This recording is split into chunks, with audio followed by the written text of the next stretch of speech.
Hey, this is Ciderhelm, and welcome back to Turning Point.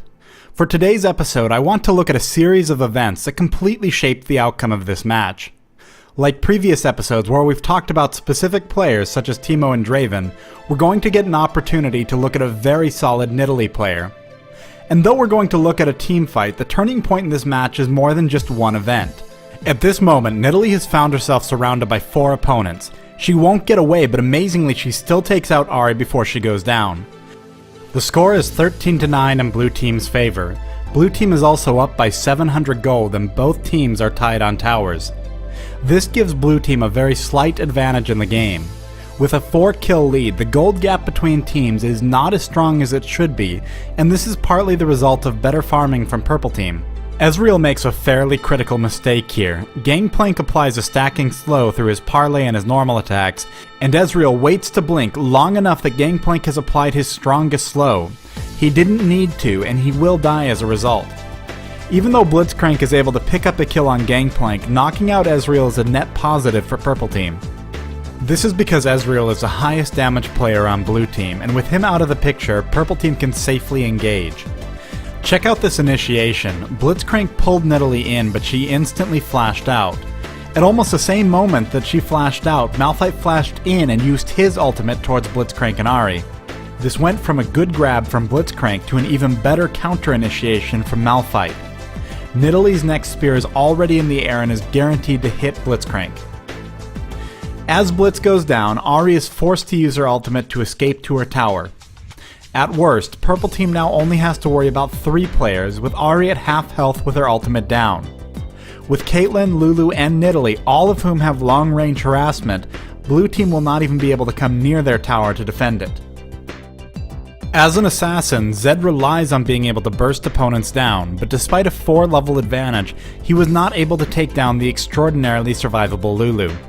Having overextended in his chase, this cost him and his team another death.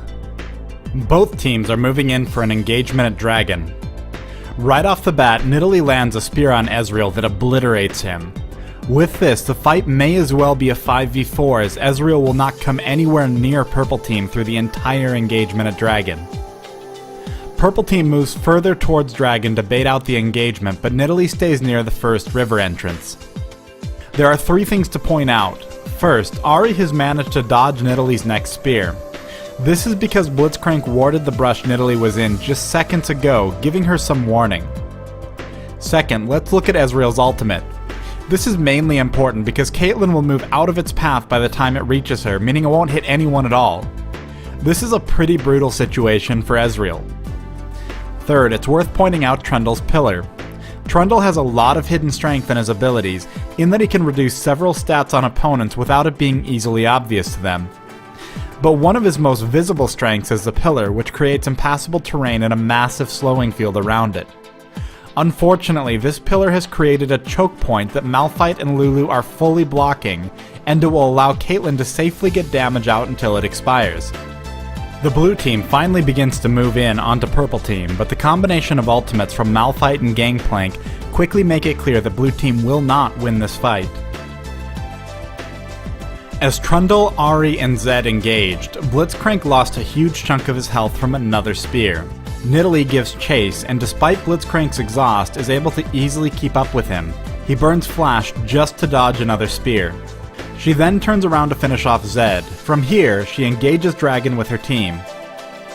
With a freshly placed ward in the Dragon Pit, she knows Blitzcrank must be nearby and gives chase through the jungle.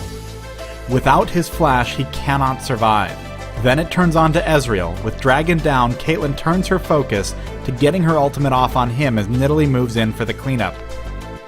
With blue team down and Dragon taken, they move to take out Baron. There is nothing their opponents can do about it.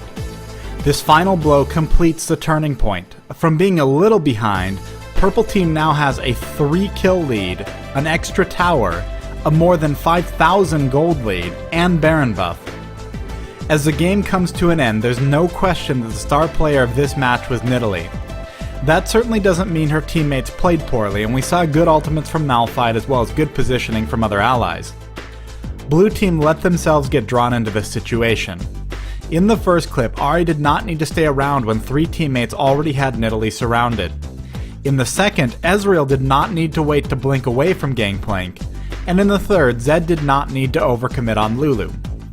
By the time we got to the team fight, the team should have realized that the odds were not ever in their favor when Ezreal had to back off. It would have been better to just give up on Dragon. Thanks for watching this episode of Turning Point. Let me know in the comments below how you would have countered Nidalee.